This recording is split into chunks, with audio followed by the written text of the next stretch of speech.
Oui, alors j'ai envie de te parler d'énéagramme aujourd'hui, j'ai envie de te faire une petite vidéo coup de gueule. Euh, enfin, le coup de gueule chez moi, c'est jamais très énervé, mais sur l'énéagramme. En fait, j'entends, ça fait des années, hein, que quand je nomme le mot énéagramme, il y a un mouvement de recul chez les gens parce qu'ils pensent savoir ce que c'est, ils pensent s'être déjà typés dans des tests, ils ont fait une formation ou juste des quiz. Et en fait, ils pensent avoir fait le tour de la question. Parfois même, ils ont un rejet de ce que c'est que l'énéagramme. Et je pense qu'il y a un énorme, mais un énorme malentendu autour de l'énéagramme. L'énéagramme, qu'est-ce que c'est? C'est pas une théorie inventée. C'est un modèle de observation des personnalités humaines sous l'angle des stratégies de survie inconscientes, qui a été en fait découverte dans l'Antiquité. Donc ça remonte à Pythagore. C'est Pythagore qui a élaboré le modèle en observant des humains fonctionner. Et il est toujours valable aujourd'hui. Donc c'est vraiment alors, il y a un mystère, hein. Pourquoi est-ce qu'on vient comme ça incarner 9 profils de personnalité en réponse à notre famille, en réponse à la vie sur Terre? Mystère. Et je vais pas en débattre aujourd'hui. Ce que je voulais te dire, c'est que euh, la plupart des gens qui pensent avoir fait un test Enneagram et connaître leur type, déjà se trompent. Tu as un pourcentage de 80% d'erreurs sur de l'autotypage, même avec des très bons tests, même après une formation, parce que déjà les formateurs ne sont pas tous calés sur le typage, ils peuvent transmettre l'outil comme une théorie, mais ils ne sont pas aptes à venir déceler chez la personne où quel est son type. Deuxièmement, tu fais le test avec ta trame, donc c'est ta trame qui répond au test. Donc à partir de là, euh, tu ne peux pas avoir de recul sur ce que tu fais au niveau inconscient. Voilà. Et la troisième chose, et c'est là je trouve la plus grave et la plus dommageable pour l'énéagramme, pour l'image de l'énéagramme en fait, c'est que le but de l'énéagramme, c'est pas de mettre une étiquette. Ça n'a aucun intérêt pour toi de savoir quel est ton numéro. C'est ridicule.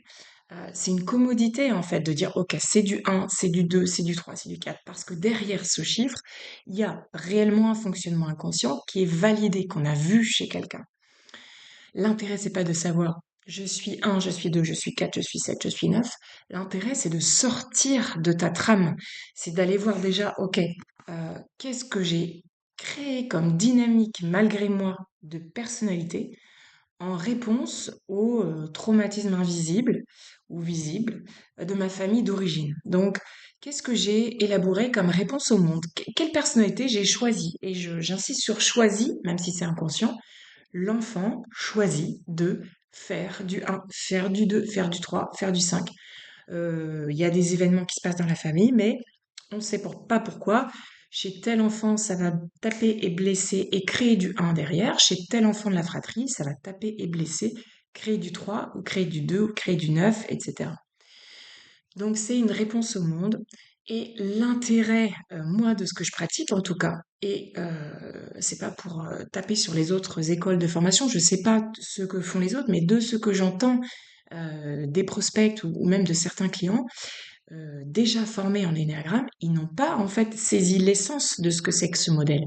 L'énéagramme ne sert pas à typer. L'énéagramme sert à reconnaître quelle dynamique inconsciente tu es en train de jouer sans t'en rendre compte, les conséquences sur ta vie pro, perso, relationnelle. Donc c'est énorme. En fait, tout ce que tu vis, ta vision du monde, la carte mère que tu as ingérée, c'est ton type énéagramme. Et c'est ça qui crée, c'est tout ce que tu vis aujourd'hui, en fait. Donc, il y a un intérêt plus, c'est pas juste du loisir, c'est pas juste des soft skills, pas du tout. On est sur de l'évolution. L'intérêt de l'énéagramme, c'est d'évoluer, c'est-à-dire de sortir en fait de ton type. Si tu dis je suis 2, ah bah c'est comme ça, je suis 2. Non, justement, tu fais du 2, mais c'est pas toi. Donc, on est censé, dans un accompagnement qui s'intéresse à l'évolution, venir débloquer ton 2 pour que tu, en fait, n'aies plus les problématiques que tu as dans ta vie. Pareil, si t'es neuf, t'es pas neuf, point final, et c'est terminé, et c'est, ah bah voilà, je suis neuf, donc du coup, c'est comme ça que je fonctionne, et puis je peux pas, voilà, c'est comme ça, c'est ça que je récolte dans ma vie, c'est parce que je suis neuf. Mais en fait, ça, c'est de l'immobilisme, c'est pas du dev perso, c'est pas de l'évolution. Je répète encore, hein, au cas où j'ai pas été assez clair, mais le but de l'énagramme, c'est pas de t'étiqueter ni de te typer. Le but de l'énagramme, c'est de te faire évoluer et t'émanciper de ton type. Voilà. Et donc, pour t'émanciper de ton type, eh ben déjà, il faut commencer par te typer correctement. Encore une fois, là, je suis un peu activée parce que je vois des formateurs connus Enneagram se planter dans des groupes soi-disant professionnels Enneagram, se planter sur du typage de célébrité, se planter en disant un tel est 2, un tel est 4, un tel est 5. Et en fait, pourquoi ils se plantent? Parce que ben, c'est pas comme l'astrologie où en fait tu nais à une certaine heure et voilà, c'est bon, t'as ton thème natal. L'énéagramme, c'est l'énéatype, c'est quelque chose que tu as construit. Donc il faut aller chercher, ok, le non-verbal de la personne, ses obsessions, sa manière de se montrer au monde, sa manière de réagir, les thématiques, les obsessions qu'elle a. Réussite, performance, perfectionnisme, bien-être, harmonie, épicurisme, force, stratégie, méfiance. En fait, il y en a, voilà, c'est pas toutes les mêmes. Et donc, il faut vraiment être attentif, passer un petit peu de temps en une séance, un peu juste une, deux séances minimum, où on fait parler et on vient, parce qu'on est formé, se brancher vraiment sur l'arrière-plan inconscient du client. Et là, quand on a le type et l'antidote, moi, c'est ce que je propose en fait, le type et du coup, quelles actions régulatrices je vais pouvoir proposer à mon client pour qu'il sorte de son 2, de son 3, de son 4, de son 5, dans la situation qui est en train de lui poser problème aujourd'hui. Sinon, ça n'a aucun intérêt. Le but de l'énagramme, c'est de faire pivoter ben, en ta faveur tes problématiques. C'est tout. Voilà, c'est le but de l'énagramme. Donc moi, tu as remarqué, j'en parle pas si souvent que ça parce que je suis méfiante d'utiliser le mot parce que je sais que derrière, les gens ont des cases toutes faites. Ah ben moi, je suis ceci. Pour te dire, moi, j'ai passé 10 ans euh, à me croire un type qui n'était pas le mien avant de comprendre lequel j'étais. Donc ça crée des dégâts et puis ça crée aussi des trucs du style ah bah oui c'est bon je sais ce que je suis donc j'ai classé le dossier. Mais en fait t'as rien classé du tout puisque ce que je vois dans ta vie c'est que tu es en train de faire à fond.